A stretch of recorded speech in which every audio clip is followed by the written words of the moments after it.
Hey everybody, welcome back. I've got my 2017 Mountain Cat here from Ralph's Motorsports, of course.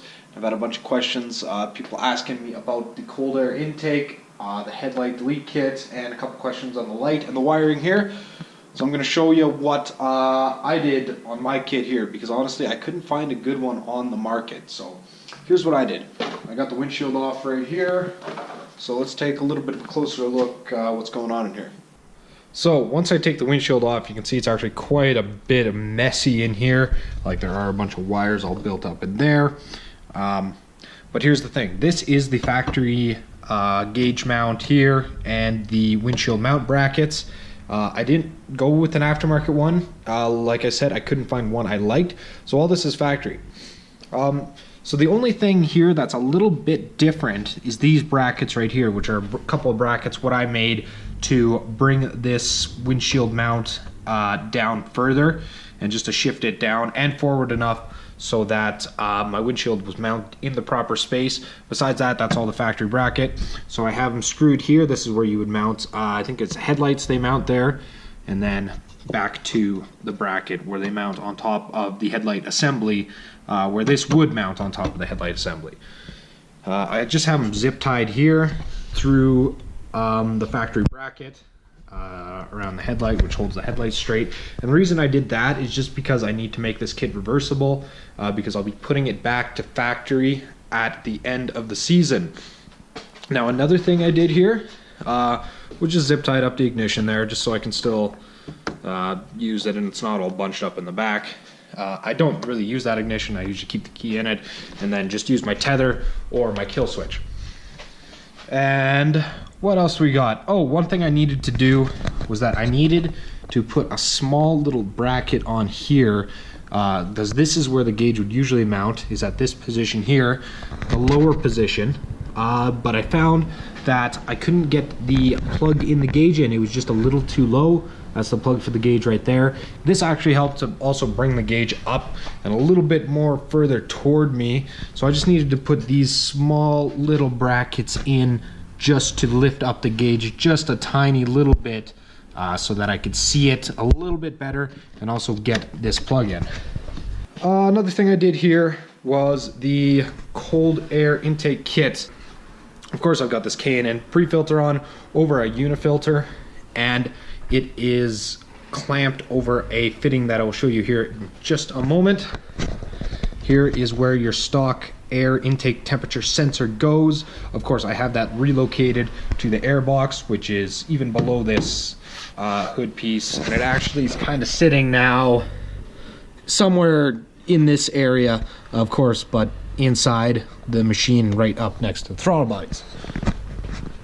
So on the other pod I did the frog skin, of course. So this is just frog skinned over, and this is where I'm getting most of my airflow from. I had a bunch of people saying that, you know, is that enough airflow? Like, are you getting enough air? Like, your machine sounds kind of weird. Like, I don't think you're getting enough air. Yes, I'm getting enough air. Don't worry about that. Now, there are kits where you can actually add filters to the top of your hood, because you can actually have this is part of your airbox, the air intake assembly right here. So if there's a hole in there and you're wondering why your machine's not running quite right, it's because you're getting snow in the intake because there's a hole in your hood.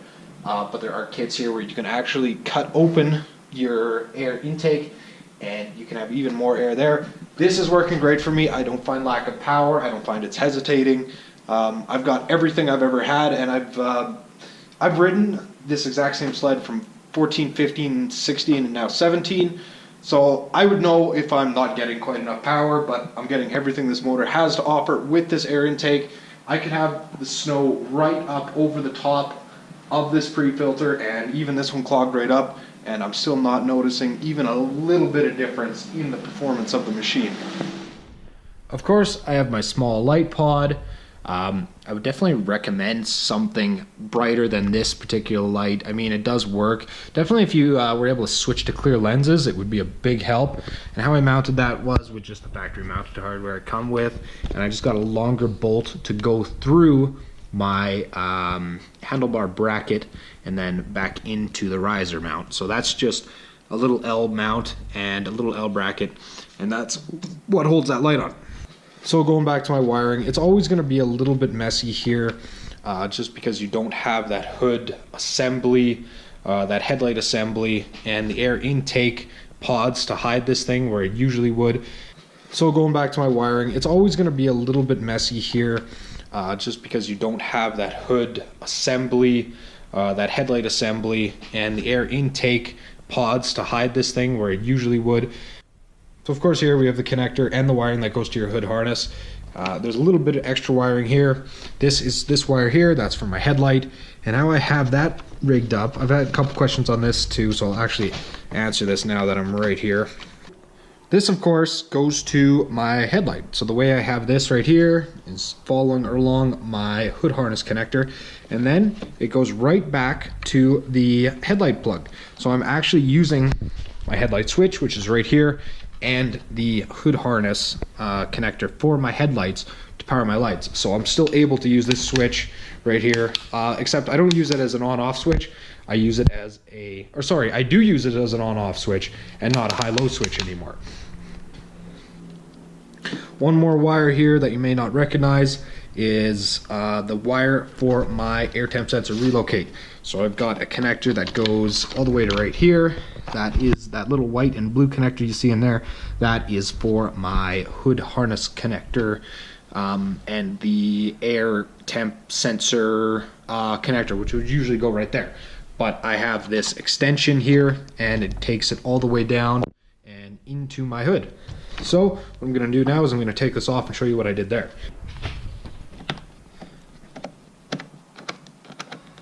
And so, take this off.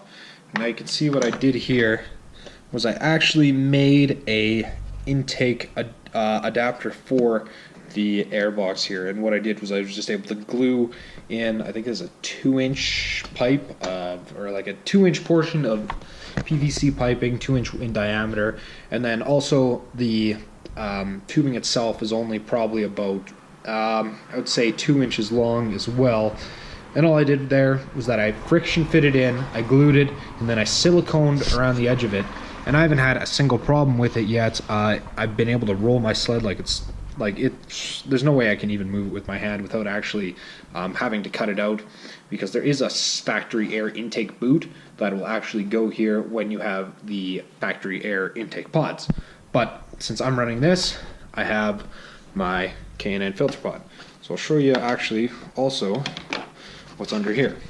So what I did was I bought a unifilter with a 20-degree elbow on it to tilt the filter back just a little bit. As you can see, it is a spring filter, so no matter how many times I roll the sled, like the filter itself is super flexible, so it can take the beating of being rolled time and time again without having the solid frame of, say, like a K&N filter. Like, I still use the snow charger, of course, but this way I know that the filter is not going to get torn off, the filter itself isn't going to get bent, and I just know that it can take a beating of being rolled. That's why I picked that filter. So that's it for now. That's about all I have to say about this Headlight Delete kit, as well as the cold air intake. Like I said at the beginning, I didn't like any of the brackets that were manufactured on the market right now for the gauge drop, which basically is your Headlight Delete.